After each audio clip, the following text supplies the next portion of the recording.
groove to that, huh? You can't sit still. It's not possible, Michael. It was a good night when I wrote that piece. Hey, listen, Chris, welcome back. Chris Stiles and Yeah. myself, Mike McDonald, here with FSUFO, and we've got a really interesting show lined up for you today. It is a show about alien abductions, and actually we have a guest from Southwest Nova Scotia who has experienced alien encounters with aliens and the classic abduction experience. Her name is Heather Doucette, and Chris, you have quite a background with Heather, and you've worked with Heather over the last few years, right? Yes. This was something that it wouldn't be wrong to say it was 20 years in the making. Took that before I think she was ready to come out, as they say, and for me to get out of my comfort zone to deal with a case like Heather's. Yeah. Speaking of which, we actually have Heather underwent regression therapy. Is that correct, Chris? Yes, that's something I helped her set up there with a local gentleman there who's I'm glad we went to at the time.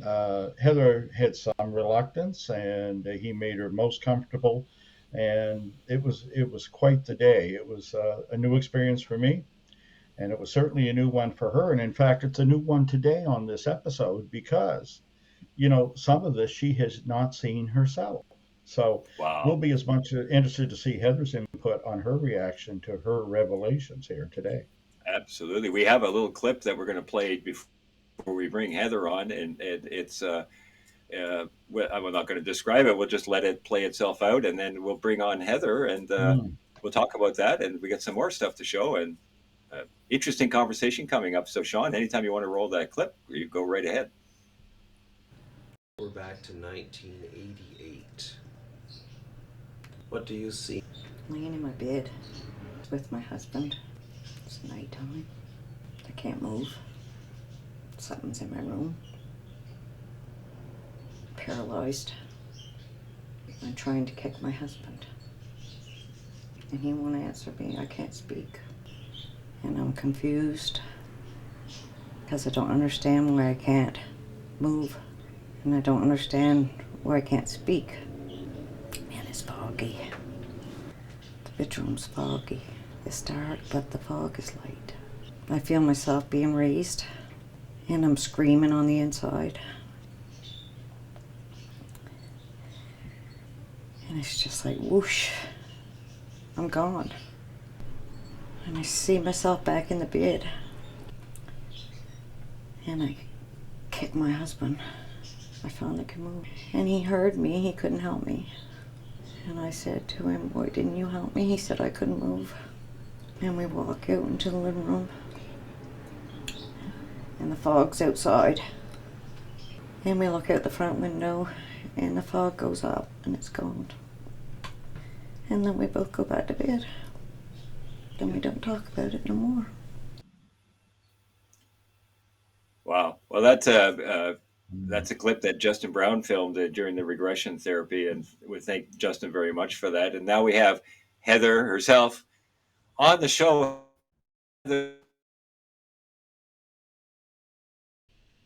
No, it's probably not terribly easy to go back into these memories, but we really appreciate it. And I guess my first question for you would be, do you have any recollections of that moment and what you might have been thinking at the time when you were talking about the fog and in the room? Well, the recollections that I have are exactly as depicted. I remember being raised from the bed and going up towards the ceiling. And then what happened after, I don't remember. It's just like it's not allowing me to remember the rest. But other than that, everything that I said there is exactly what happened. Chris, And maybe you could take Heather into a little bit of a big picture view of her story. Sure. Technically, Heather would fall in the category of what abduction researchers would call a repeater. What I find interesting about her, and one of the reasons I actually became involved with the case, is the fact that she is a repeater, but there's considerable gaps between these incidents in her life. There are significant events that happen, say, at 5, 15, as in adulthood, but it's not every other weekend like some people claim what the contact is. And the events are very significant in each time. And she was just brought to my attention through Don Ledger as a consultation about 20 years before. And I'll never forget that meeting at her place on, of course, we've heard this before, Cape Sable Island. And yeah, Heather, why don't we begin at the beginning, as they say, and go back to the age of 5, which appears to be your first significant event? Yeah. Yeah, at the time I'm 5, I think I'm 5 years old or 6 years old. I think it was 1966. And I most of the children back then, we weren't privileged to have computers in front of us, and we had to make a lot of our own toys out of cans and making camps in the woods, and we spent a lot of time in the woods. And we spent a lot of alone time in the woods. Well, one time and specifically, I remember going across the road and going in the woods and getting disoriented, not knowing where I was. And I mean, remember, I'm 5 years old, so I'm not very big. And so I go sit down on a log by a little teeny stream, and I'm kind of upset because I can't find my way home. So I start to cry. And then I feel the presence, or I see the presence of two small beings. And they were small. They were small like I was at the time. They would go about my height at the time. They were pale skinned. I remember being led to what I thought was a camp. And well, actually, under regression, it showed that I was not going to a camp, and it showed that I was going to a ship or a spaceship of some sort. Mm-hmm. And I remember being led aboard the spaceship by the two people, or two small humanoids. And when I got inside the ship, it was a lot of other kids there, probably around from ages 10 to 3. And they were playing, or they were being observed, I would say. But specifically, when I went into this room, I was drawn to a different childlike being. It was a reptilian, what I would call a reptilian, scaly skin, tail. And this is all coming out in regression. This is something I didn't remember until regression, and more comes out Mm-hmm. as I go. So when I seen this being, I went directly over to the being because I could feel how he was feeling, and I felt it was a he, and I felt it was very sad, and it was like I was being observed trying to nurture this reptilian being. And I guess my time was up. I was led out of the woods by the beings that I was led into the ship by. I waved goodbye, and when I was going out of the woods, I could still hear my mother yelling for me because I'd been lost the afternoon. So, Now, what I remember about your session, what came across to me is you didn't use the word beings. If I remember right, they were two friends. Does yeah, that ring a bell with you? Yes, two it friends. does. I didn't know if I should say Because, friends. yeah, because well, at 5 years old, what I mean, if they weren't seen as friends, it would have been Yeah, terrible, I think, fearful, whatever, right? yeah. I didn't feel Yeah, fear, no. so So I felt, there must have been some communication. Was it actual words, or do you feel it was a telepathic communication, or? yeah, I think more telepathic than anything. I can't remember seeing their lips move or anything like that. Um, Hmm. Hmm. they didn't look like a gray. They looked like a small Hmm. being, small, Hmm. and So I you felt were. comfortable. Hmm. Hmm. So how long were you missing? All afternoon, it must have been from 1 to 4:30. I was gone a long Okay, time. long Yeah. time for a small child. A parent, no doubt, they were concerned. So Yeah, my sister was also hunting, and she can verify that I was missing that day. does your Wow. So, recollection, does it seem that long in real time to you when you No, were aboard? No. no, it didn't. It seemed just like, 10 minutes or something. It was short. Mm. but I was gone a long time. I believe Michael had a question there for you. Yeah, I was just, I, it's always a thing with me. I've always been fascinated with aliens, and you said, well, it wasn't a typical gray, Oh, but you said it was a being. Can you describe it? I mean, you did describe the reptilian, but the other yeah. being, friends. The well, big head still, small framed, um, thin, small and skinny, thin, So like a um, humanoid, like a a human being, but humanoid. tiny with a big head. Yeah, you've Right. heard of fairies and goblins. Well, it was almost like that. Yeah. Wow. Yeah, Two yeah. Wow. friends. She Two didn't say friends. alien. She said That's beings right. now. She said friends. Yes, they were. Yeah. Interesting. Interesting. Now, Mhm. this is the first of a number of events. Is that correct, Heather? It, it sure is. I lead a very interesting life, Michael. Mm. Wow. Well, I've let's been, get into that. I don't know how I can get into all of my life in this segment because it's not possible, but It isn't I, possible, but I think Chris and I can guide you through, and we'll get the main points, and we'll Yeah. have you back on another time if we can go Oh, into some of absolutely. these issues We'll deeper. have to.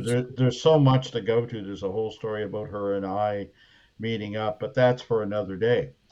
The Hmm. thing is, yeah, but the way I remember, there is a very clear interim in your life between 5 and 15 where things were calm. You enjoyed your childhood as most would, and it was rather unremarkable. And then at 15, things take a big slide sideways, don't they? they certainly do. It changed my Oh life yeah. forever. It did. Because Um, as a child, you know, I didn't know if it was my imagination going there or if it was basically I didn't know for sure if it was true until my regression, but the 15-year-old I had a witness and it was true. I'll go ahead with my story if that's okay, Chris. Yeah, please. yeah, Yeah. sure. By all means, proceed. And Yeah. anyway, at the time, my mother and father had divorced, and they were going. My father used to work midnight shifts, which was from 11:30 to 8:30 in the morning, but he would leave at 10:30. So at the time, I didn't want to be alone. I was only 15, and my father trusted me and allowed me to have my boyfriend stay with me. But we ended up in having a fight that night, and it was around 10:30, and my dad had left, and so we had a fight, and I knew he was going to leave. My boyfriend was going to leave, but I knew he would also just go down to the church, which is only a short ways down the road, because he wouldn't leave me here alone. So I said, well, I'll fool him. So I went between my house and the house next door, and in between there was a driveway with a small skiff or a punt. And I remember squatting down by the punt. And then when my boyfriend came back up from the church, he drove in the driveway and opened the door. And at the meantime, I'm sitting there snickering and laughing because I knew he was going to wonder where I was. And I hear him hollering, "Heather, Heather!" So in at the meantime, I felt this hum. It was sort of like a hum that you would feel when you hear a buzzing from telephone wires, or it was lower than that, but it was a hum. And I felt paralyzed at the time.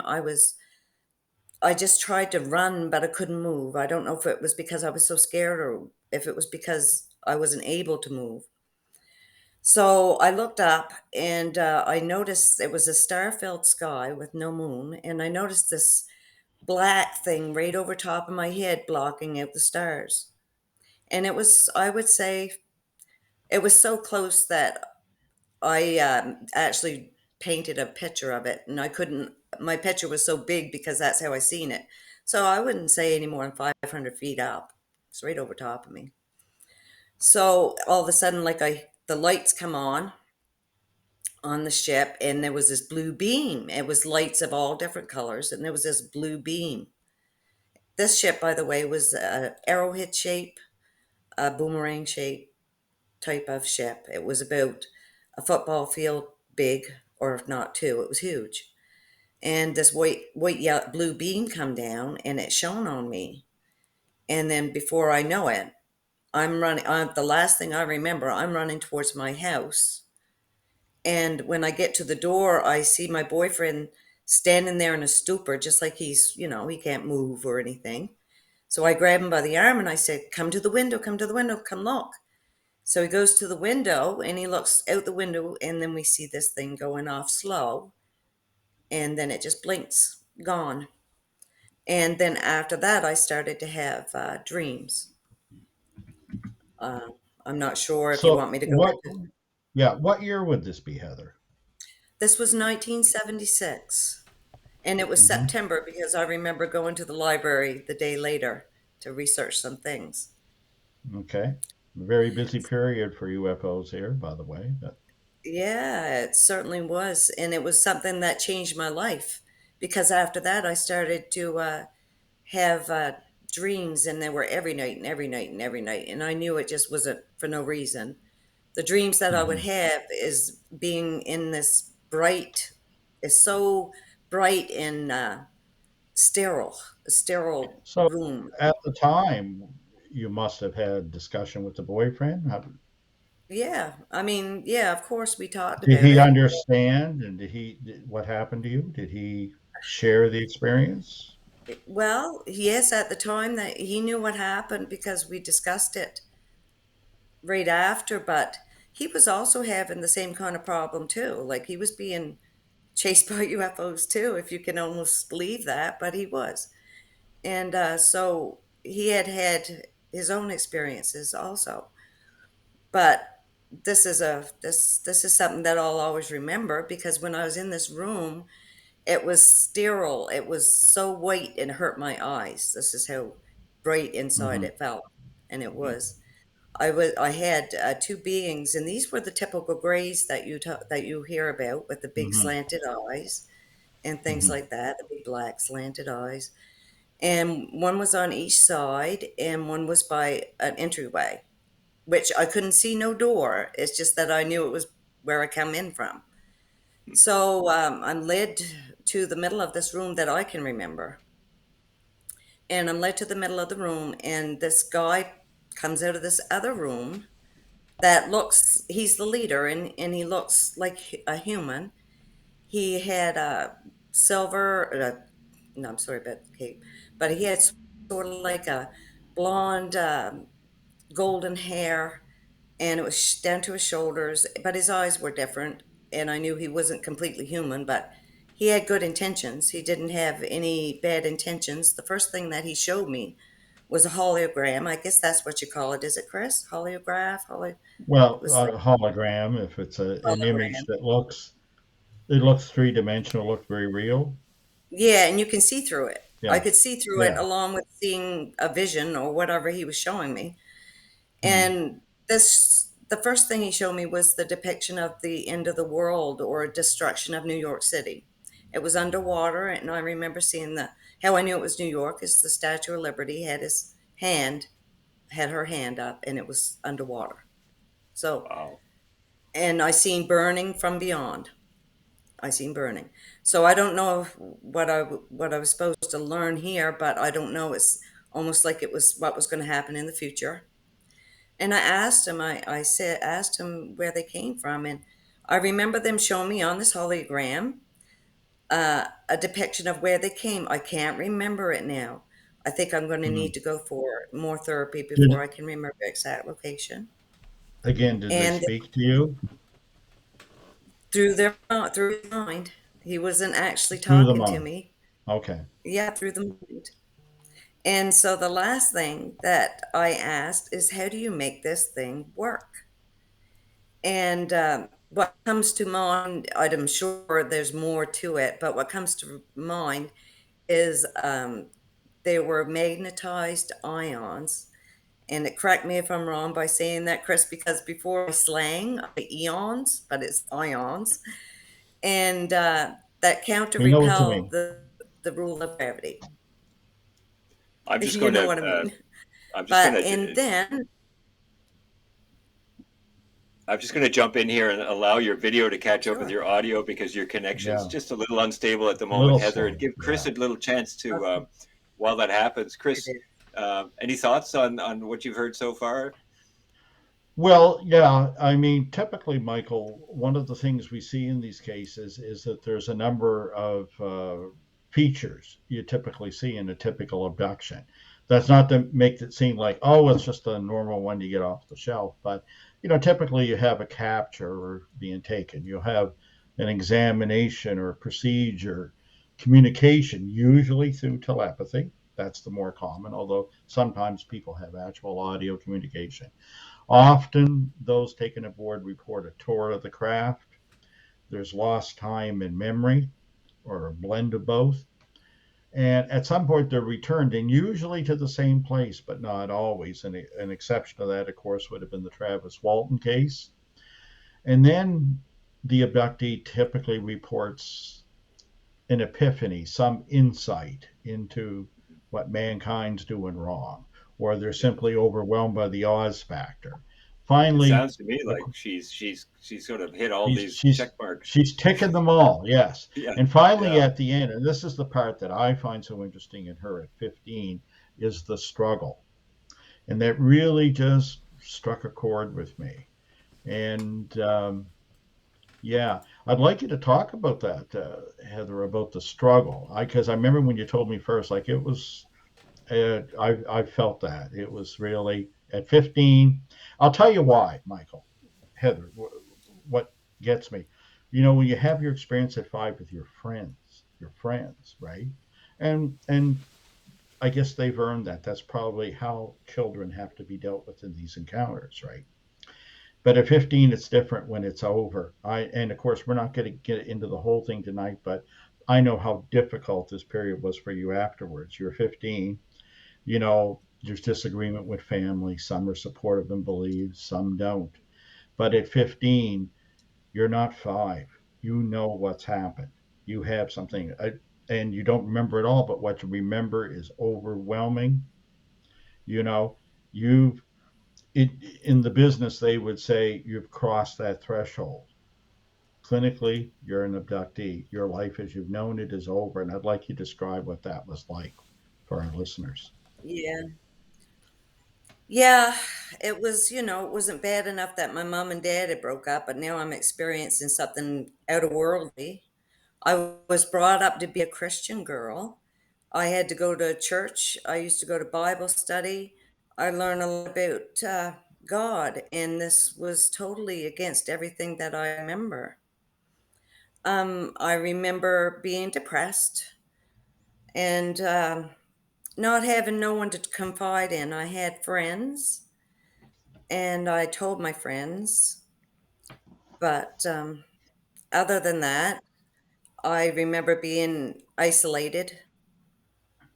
Um, Eventually, I did confide into my mom. I remember going on a bad way through my life, and from that, I had to gain strength, and through just dealing with it and knowing and accepting it as a part of my life. That's how I got through it. Wow. Yeah. I mean, 15, that's tough under your support systems. And I'll tell you what I think you probably knew inside. And remember, you telling me you had before. One is you knew it wasn't over. So there's always that waiting is what's next? What's next? When? Right? Yeah, But yeah, and the other thing is is there's no rescue. It's pretty daunting for anybody in this world, those situations when you're back against the wall. But at 15, female in a rural community, and even family has let you down, your faith has let you down. It doesn't get much tougher. yeah. I just never had anyone to talk to, but I did confide in my father, who had actually seen them, and he used to work up to the plant up in Woods Harbor, close to Shag Harbour, just down the road from the where the crash of Shag Harbour happened. And he seen them all the time when he would go up in the tower. they would come close by and he'd see them. So I had that on my side. Like I felt like I wasn't the only one, and the one that I loved was having that same thing happen to him. I knew that I wasn't alone at that point. So it sounds to me Hmm. like I mean, oftentimes these cases involve families and generations. Would you say that's the case, Heather, for you? Well, yeah, I'm kind of wondering, like, I mean, this is after World War II era. Dad was in the military, so you only have to wonder what happened there to them, you know. Hmm. So, So now Well, we've got two major incidents, one when you're 5, one when you're 15. Can we jump ahead to the next one that you can remember? well, I can tell you a few things that happened to me after that. Sure. One of the things that happened after that, I noticed that they were always around me. I'd see lights in the sky. I could almost will them to be there, and they would be there. And they would go zipping all over the place. Like, I mean, it got to the point that I would just go to bed while they're still outside zipping all over the place because they would do the Wow. really maneuvers that no traditional airplane or anything could do. I would be on one side of the house and they would zip all over the place, and then I would go on the other side of the house and then they would be zipping all over the place there, just like they were putting on some sort of a show to prove that Wow. they were still around, but they've always been around. And Wow. after that, I, after that happened, excuse me, Michael? I was just going to say, is there anybody else using the internet in your house at the moment? Or are you the only one using the internet? No, Okay, just yeah, I'm checking. not. No, yeah. Okay, just yeah. checking their connection. Sometimes, I mean, it's working. The audio's working, but the video freezes every now and then. So, all right, That's I that's Shag noticed okay. Harbour, that. Michael. Yeah, Shag Harbour. Yeah. That's Okay. Well, I'm Shag sorry to Harbour. interrupt you. So they're zipping Oh no, around that's above you. Yeah, they're zipping around, and it's almost like they're playing yeah. cat and Mm. mouse with you. Well, actually, now that you mentioned that, Michael, I know when they are zipping around because I have like this intermittent beeping in my ear, and I know they're near Really, then. So yeah, I have like a really. high pitched beep in my ear that's sort of Mm. like Morse code, and Hmm. that's when I know they are around. Hmm. Yeah. Hmm. So I have that, but I also I had to really come to grips, and I wanted to be open and honest to my family Hmm. about what had happened to me. And I mean, I'm sure they thought I was nuts, but I Yeah. talked to them. I talked to my mother, and I said, "Mom, I really have to. I do have a scar on my tailbone that is very prominent, and it's a scoop mark scar." And I know that something happened to me, and it had to be quite aggressive because it's quite the chunk taken out of me, so to speak. Wow. And so, yeah, I knew that was there, but only until my husband to be found it. I didn't know it was there. I didn't have a clue. I didn't have no pain, nothing. I didn't know it was there. So the scoop mark was found by my husband to be, and I went to my mom about it, and I said, "Mom, I just need to know, was this here when I was born?" And I showed her, and no, it wasn't. She said, "Heather, where have you been?" Because she knew about my encounters because I was honest with her and told her. So Right. that was what I got it. So now we have multiple encounters that have occurred. Yeah. How many encounters do you remember in your life? I have a funny story with an encounter, but it wasn't so much a UFO, maybe UFO and Sasquatch. But anyway, that's Oh, one of my other ones. But that one is a very well, we have the unbelievable time. experience. We have the time. We That's what we're here for. I'd love to hear that story. Okay. Well, so I'll keep going on in my life. So I become married and I try to have children and whatever, and nothing seemed to work. So I had to go on this medicine from Halifax to help me have children. So anyway, I had my first child and with no problem. And in between there, I'm missing one, but I had a spontaneous abortion, I guess they call them. I don't know. Anyway, and then after that, I had another child. So this is after the fact of having the experience of flying up to the ceiling and out with my husband. This is after. So in 92, me and a friend were trying out her new car. So we decided to go around the loop, and we had her daughter with us, and she was in the back seat. So we took the new car, and it's got all these bells and whistles that I didn't know where anything was, and neither did she. So we take the loop and we go back down through Barrington Head, and there's a little bridge there, and it was thick fog, and it was, just dusk. So we see this big, tall, 8 foot tall, 9 foot tall creature go across the road by the bridge. And we're screaming because we're trying to find the locks. But first off, I wait to hear her response, and she says, "Did you see that?" And I said, "Yes. How do you get this thing locked?" So anyway, we're trying to scramble for the locks. And I said, "There's no way we're going to leave out of here. We got to find out what this is." So we go up the road, a couple houses, and and then when we got up there, I stopped the car, and we're still screaming and saying, "What do we do?" And I said, "Well, we don't want to go back there alone. We need men to help us." So we ended up driving back to our first location and got a van, and we got it filled full of men. And on our way back down, we see this sort of like a strobe that was coming from the shoreline to the sky. And that was our cue that I just figured that's it. It had enough time to get to the shoreline from where it was. So that's why I've always been kind of hesitant to say about the Bigfoot Sasquatch thing, because it was just so out of text, and I never put the two together until that time. That was in Well, Chris, 92. wait, Chris, Could what do be you a think of that? screen memory.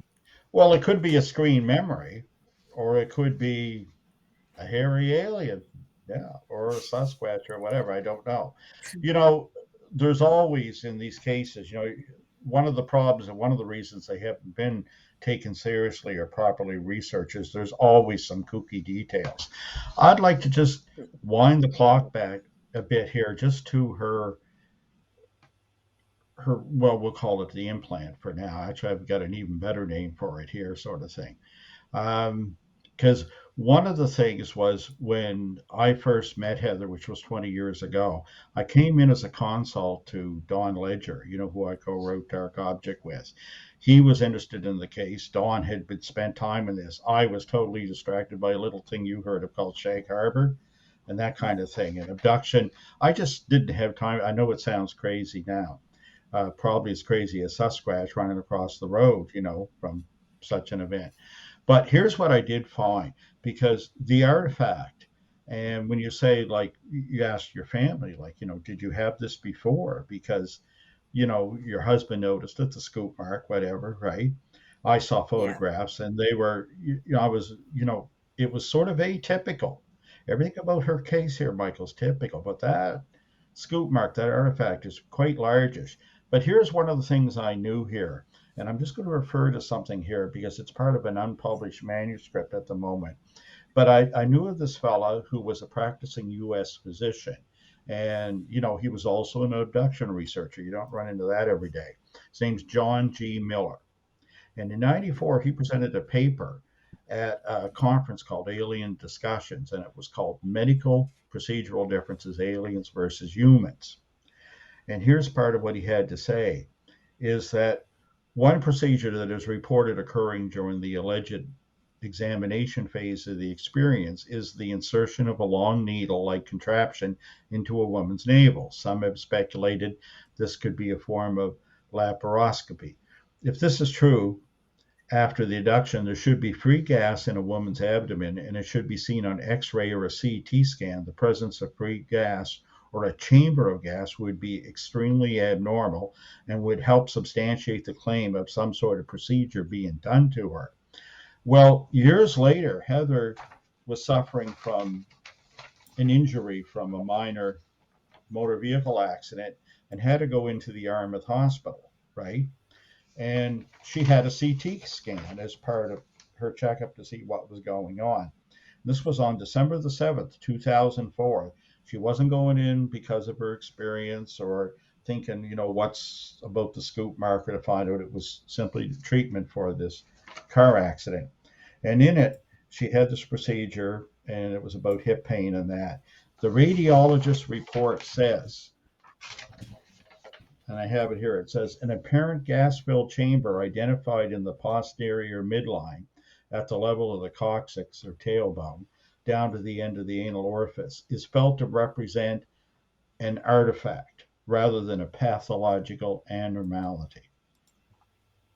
So that speaks, there's physical evidence we rarely find. Not only that, Michael, not only that, Heather, but you can say this is evidence that was predicted what should be found if ever there was a case. And that's exactly what's in her 2004 medical report. Wow. I think We actually have a clip of that of the procedure. We have a clip which we'll show a little later on, where you talk about that, Heather. Do you have recollections of that? More so now. More so now. It's sort of a scary thing for me to even think about, really. I don't like to believe that. Well, But I can understand that. Maybe I think at this point, what I'd like to do is roll the second clip. There are 4 clips that we have, Heather, of your regression experience, of the experiences, and the first one was the room, and when you were lifted and with your husband and saw the fog. The next clip that we have queued up here is actually a description of the beings, and then after that, I think we have one of your description of getting into the ship, and then the final one we have is you describing the procedure, which ties in with what Chris was talking. So I think what I'd like to do is just, Sean, if you could just go to the procedure, the latest clip first, because that's the freshest one and it's on topic with this part of the discussion. And we'll just have a look and a listen to your description of that, if Sean can do that. They're telling me to go on this table, but I haven't got no control. They put me on a table. My 2 friends. And they said they're preparing me for a procedure that needs to be done. And I said to them, I said, where does it need to be done? And they said they'd tell me later. Somebody would tell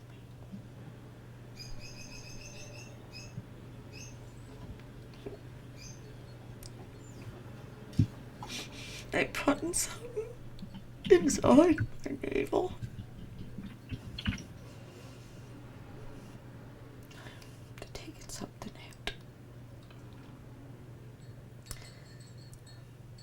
A machine. Some sort of a machine. He's over at the end with the machine at the end of my bed. He is a male. Taller. I can see him. He has a different coat on.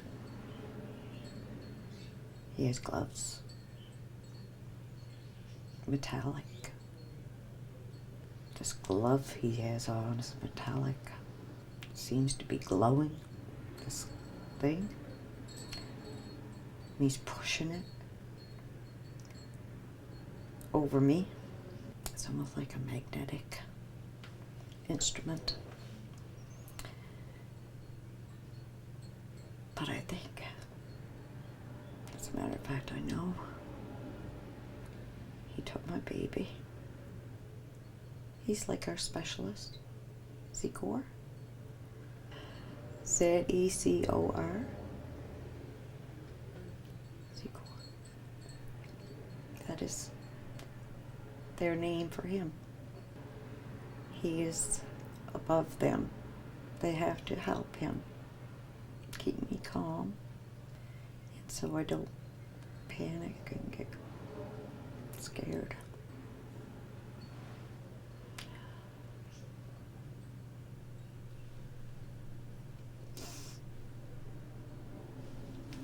They're taking it away.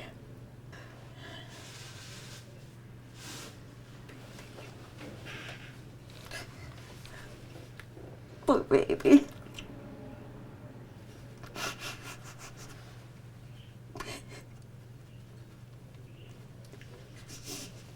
Take a deep breath.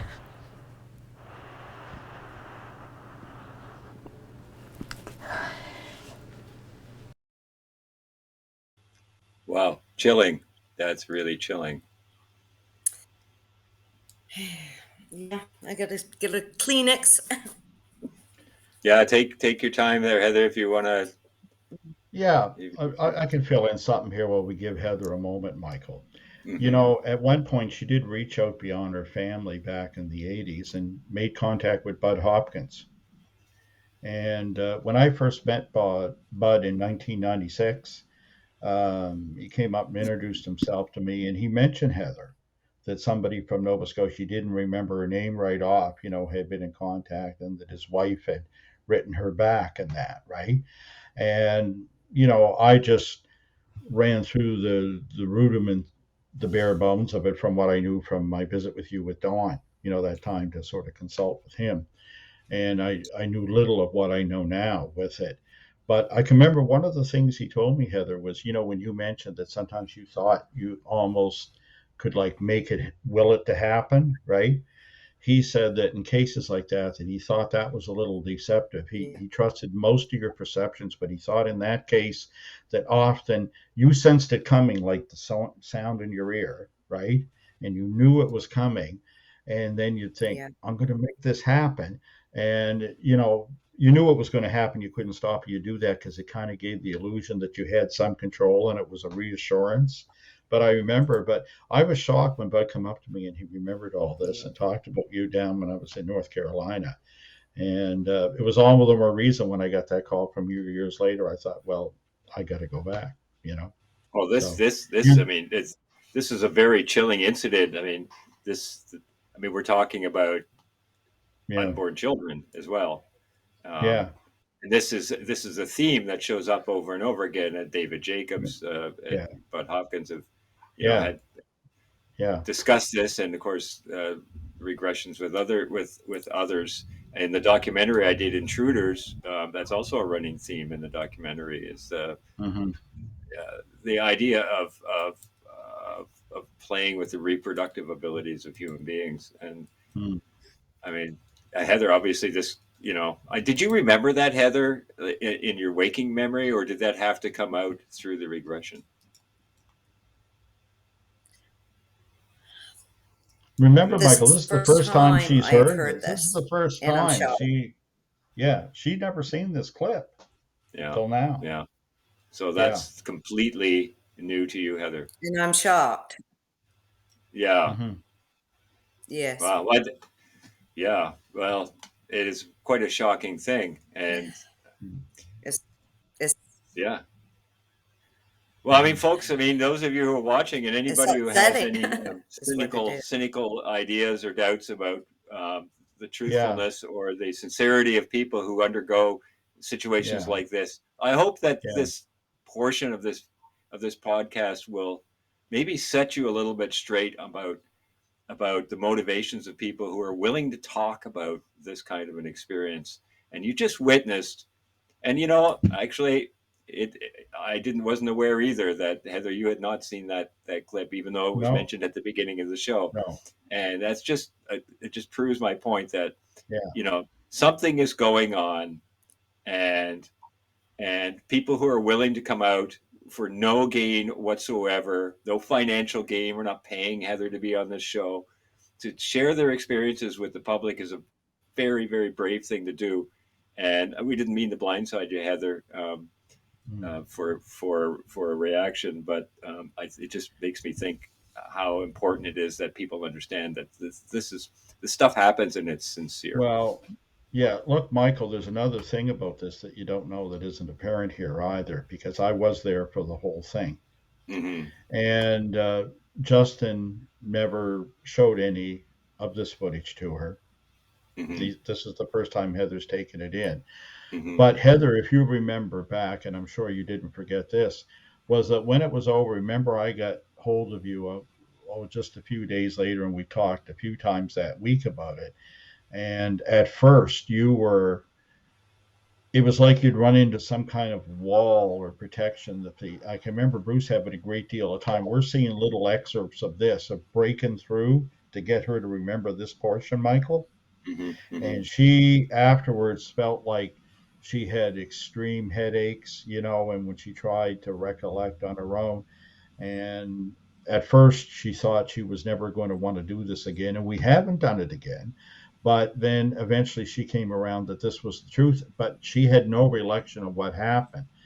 And I remember telling her and trying to be very cautious of warning and saying, I'm not sure you're quite ready. Like we're getting there and you've done. But no, there was a lot more touch go in this. I'm going to tell you, we're seeing a small excerpt, and some of this was very intense and very Mm-hmm. difficult. And you're seeing an honest reaction here for the first time. This is not being staged. This is not scripted. And you got to Yeah. remember that, right? Mm-hmm. Mm-hmm. Let's just play another one. Let's play the clip, Sean, the beings. These aren't people. They're my friends. They're two. They're small. They're puny looking. They got 4 fingers. They got big black eyes, and they're gray. About 3 feet. Do they speak to you? In my mind, yes. Okay. And what are they saying? They are my friends. They'll always be here for me. They'll never leave me. They come see me. Would you say that these friends are the ones that created the fog? Or are they different? I think they're different. Wow. Wow. Thoughts, Chris? Again, you know, each one of these sections, these clips that Justin has lifted, if you're seeing the amount of effort Bruce Whittier put into this to get her to open, um, we certainly considered that there were some blocks established that were there to prevent this, and that Heather and his effort had to break through this to get that there were screen memories or just simply mental blocks in place so that we weren't going to get this far in with her recollections. It was very dramatic at the time. You Mm. know, Any thoughts from you, Heather, seeing this for the first time? Well, it brings back a floodload of memories. A lot of things that are new to me because I didn't remember them. Um, Shocking. Um, I knew I had the scar, but I didn't know exactly what happened. Mm. And I know everybody thinks that I'm angry, or people would probably think that I'm angry or mad, or I feel that I was taken and chosen for a special reason. And I think that I'm needed as well as others. And I think that it's important for people to know this so they don't feel alone, and that there is help. And sometimes it comes down just for the fact of having someone just listen and believe what you're saying. Like, thankfully, that I backed myself up with proof. I have documents where I sent to Bud Hopkins, and he sent me back a response. And I don't know. I can keep on going. Do you have I'm any not. recollections of meeting any other human beings on a ship or in a room who are also taken into this situation like yourself? Well, I'm thinking that if I ever get regret again and go back to the 15-year-old, I'm thinking a lot more will come out then because I don't remember like I really don't remember what happened aboard the ship that time. And I think there's a lot more. I've been aboard a ship more times than that. Like, I did when I was 28 years old and I was brought, I don't remember nothing about We have that another time. clip. And on the Cape yeah. No, go ahead. Please finish. Okay. I kept on having experiences. One when I went on the Cape Sable Island on the Cape, and that was in 2017, the year of the 50th anniversary to Shag Harbour. And that one there was obviously that one is the one I took pictures of. The I now believe that our friends come from a porthole. So because I seen it happen in front of my eyes, and I have pictures of it, and that's Whoa. what I think happens. I think they can travel through Okay. us. That's interesting. So this would be later. This would be when did you see this? This was in 2017, 2017. and These are the there's so much photographs that that you happened. sent me. Yeah, You sent me some photographs. Are these what you're talking about? yeah. Yeah. Okay. Some of them, yes, and Maybe some of it sure. just Maybe we can photographed discuss those. around. Sure. So I'm sorry, folks. We're just having slight connection issues, so we're talking all over each other. Sorry about that, Heather. Maybe Sean, if you'd like to bring up those images, and Heather, you can just describe each one as you see them. We've got a right here. We have looks like an orb to the right and a circular shape in the center of the screen. What's the context Yes, of this this photograph, one is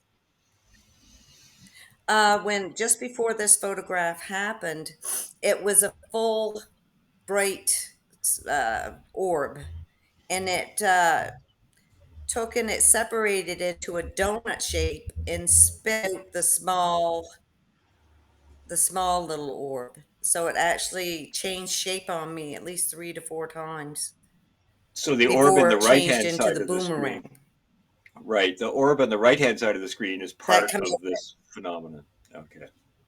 Yes, yes. All right. Let's go to the next So picture, Sean. it spit it out. This one, it looks like to me we've got an object with three lights in the right-hand lower, and in the center, it's kind of looking like two horizontal lines. What's the context of that? Is this the same night, Heather? No, this is actually near my home. It's in Shag Harbour Mm-hmm. over the bay. Mm-hmm. And the lights you see down on the right, what I did was I enhanced the picture Mm-hmm. so I could tell description better. But I do have another picture that is larger right on the object in question. But the lights on the bottom right are street lights along the Okay. road where the ocean meets up to the road, and Mm-hmm. the light above it is actually a UFO with actually it's a big UFO with one over top of it and a small one protruding coming out of it. Yeah, I can see if you get close to the screen, you can see the little one coming out there. Uh, Yes. let's go to the next one. Okay. And there it is there. That's the zoom in. Yeah. So I always ask this question to people when they tell me about UFO incidents, but did you have any sense that you were being watched when you took those photographs? No, actually, me and my husband were driving from where I live, just a short distance, and we noticed this pulsating light in the sky on the other side of where I live in Bear Point, and that would take it to Shag Harbour Bay, and that's what I just stayed there and started taking pictures. All right, let's go to the next one. This was right over top of my home in Bear Point. Okay. Just let me know they're around.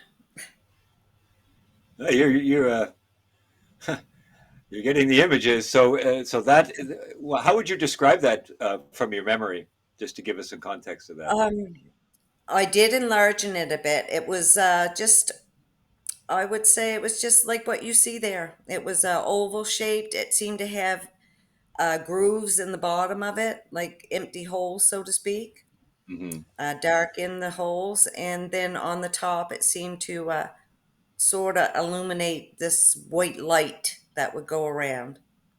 Okay. And All right. And so this is yet another night. So these are all from different yeah, evenings. Yeah. Uh, yeah. I think we have another one shot. I'm not sure. Ah, Oh, yes. yeah. There's What's that up? fog I'm telling you guys about. Comes as a Hmm. fog sometimes, and then you can Huh. see the light in them. Mm-hmm. So they have sort of a mist or a glow sometimes around them Mm-hmm. to try to hide their identity, I guess. Mm-hmm. I'm not sure, but that's another picture I took outside my home. So wait, how do you get prompted to go outside of your home and take these photographs? When you go through something like I've gone through, you're every day looking in the sky. You are hoping to see them again. Not Mm-hmm. to, but hoping to. It's an Mm-hmm. amazing way I feel, and it's kind of a weird way because I'm looking forward to the next visit. Would you want your Wow. children to experience it? I think my children have. I Mm-hmm. think Oh, well, I Brandon think has. they have too, but I mean, if you had other younger children, would you want them to? The reason I ask is you give the opinion about lucky, unlucky, I would like to, not so sure. Just trying to establish, is it positive or negative overall, Heather? At the beginning, it was negative at the beginning because I didn't understand. And now that later on in life, I feel lucky and blessed to have been able to experience what I have. Hmm. Mm. I don't feel fear, I feel comfort. Do you know, Wow. over the years, I've heard other cases on Cape Sable of portals opening up on the road and yellow mist pouring out and a bunch of small beings or grays, sometimes not typical grays, but similar, start to emerge and look around and they see humans and they all scurry back in and disappear. Yeah. And I've also remember at the 2017 thing, somebody came up and told me the same story had happened near Yarmouth in 67. And they described the same thing, a portal opening, yellow mist come out. Justin was there and overheard part of that story. A bunch of little beans started to come out. It was children that observed them at first and screamed and ran in the house. And then they all scurried back in and whoosh, it was gone.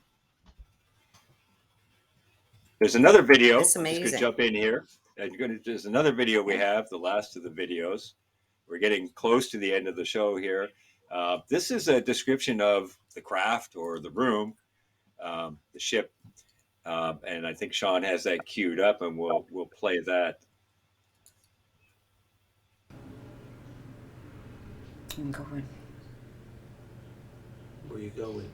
A beam of light. It's a tunnel. It's specks and specks. It's all around me and it takes me up to another place. I'm traveling fast. It's just like bang, I'm in some sort of a bright white room. It's so bright and clean and spotless, and I can't even see. My eyes hurt. But my friends are there because I can feel them by me. They're taking me somewhere. I'm not even walking. I don't even know how I'm going. They're there with me, but they're getting me somewhere. At first it's bright, and then they're taking me through a space. It's a dark space. I can't. It seems rounded, and the corridor's dark, and they're still there. I asked them not to leave me, Okay. and they said they wouldn't. Wow. So that's interesting because from what I get from that, they're moving you into another place. Yeah, I didn't know that either. Again, my Mm. friends, I notice. Well, at Yeah. least you have a Mm, good relationship.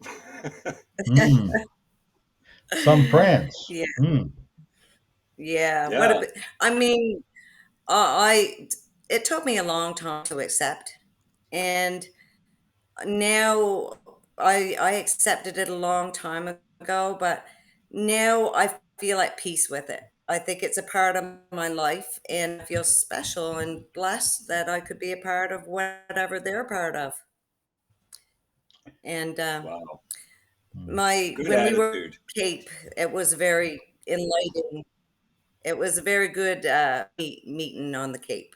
So when we were there, so So Justin much to. went one day, and my husband, No, excuse continue, me. please. Okay. No, my husband went on the Cape with some friends, and that's when I seen the porthole happen, and it changed all different, ways until the last was the boomerang. And when me and Justin and my husband went back on the Cape, that's when my husband remembered he couldn't move out of the seat. I was out by the campfire, and he couldn't move out of the seat when I was asking for him to come help me. So he remained in the seat, but when Justin was there, he started to get up. He reenacted it, and he started to get up from the seat, and he remembered seeing the big light come. And so that was his memory of that night, was the big light coming. So it sort of confirmed that something happened that night also. Wow. And something I happened remember us the too. look on George. I remember the look on George's face when Justin triggered the memory, and he looked shocked. Suddenly, it came back to him. You know, people often ask me what I make of Heather's case, Michael, Yeah. and I've told them I struggle with it to this day. You know, and to me, it's not about is this the truth, is this not the truth. I've learned to embrace the uncertainty because the things I've seen down there in Southwest Nova, the things I know to be true in the cases I've looked into, if they are true, this is all possible. And I've learned to embrace the uncertainty, and Heather's learned to live her life. It's the best we can hope Heather, for at this well point. said, Chris. Heather, thank you so much for joining us on this podcast, and sorry again if we put you through a little bit of trauma, but I think it's great for the audience to see to see that happen and to give some insight into this is not something you asked for. It's something that you're dealing with, and I think you have a great attitude. And we hope to have you back. We'll get into Thank more of you. this again later. But thank you so much. Thank you, Michael. Really appreciate it. Thank you, Chris. Okay. Thank you, Michael. And we'll be meeting again, of course, as you know. Bye bye. Of course. Bye bye.